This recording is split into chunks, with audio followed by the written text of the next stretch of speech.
हमारे मेहमान की कहानी है मिट्टी से उठकर आसमान छूने वाले एक ऐसे इंसान की जिसकी जेब में पैसे नहीं थे लेकिन इरादों में तूफान था।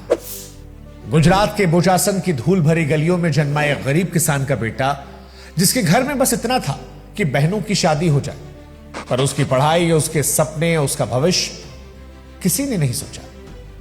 मगर किस्मत भी उन्हीं के आगे झुकती है जो हार मानना नहीं जानते। रमेश भाई पटेल 10वीं तक पढ़ा ये लड़का नौकरी की तलाश में जब घर से निकला तो बिलासपुर के एक छोटे से चाय के ठेले पर काम करने लगा। उबलती हुई केतली की भाप के बीच उसने एक अनजानी कला सीखी, टी ब्लेंडिंग। उसे खुद भी नहीं पता था कि यही हुनर उसे एक दिन 2000 करोड़ तक ले जाएगा। फिर किस्मत ने उसे जलना पहुंचा दिया, एक ऐसी जगह जहां वो किसी को नहीं जानता।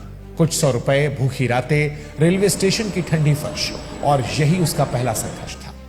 धीरे धीरे एक छोटा सा कमरा मिला और फिर शुरू हुआ असली सफर। एक किराए की साइकिल और थैले में थोड़ा सा चाय पाउडर। ना पहचान, ना सपोर्ट, ना पैसे, सिर्फ हिम्मत और चाय मिलाने का जादू। वो रोज साइकिल पर शहर भर के चाय स्टॉल्स पर जाता, चाय बेचता। लोगों को स्वाद समझ में आया और धीरे धीरे वो भरोसा कमाता गया।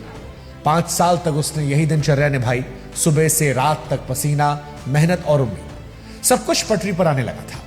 फिर एक रोज अचानक एक आग ने उसे गोदाम को निगल लिया। लाखों का माल जल गया। लोग बोले अब खत्म हो गया, अब ये लड़का खड़ा नहीं हो पाएगा। लेकिन वो आग माल को जला सकती थी, उसके हौसलों की नहीं। भाई श्री ने फिर से शून्य से शुरुआत की।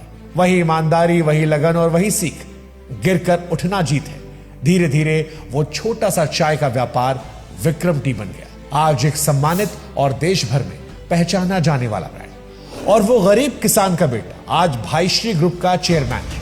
T education, financial advisory, real estate और आईपीजी जैसे बिजनेस में फैला हुआ 2000 करोड़ का साम्राज्य।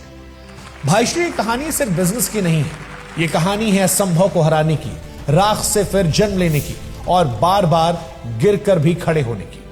ये कहानी साबित करती है कि बड़ी शुरुआत नहीं, बड़ा इरादा चाहिए।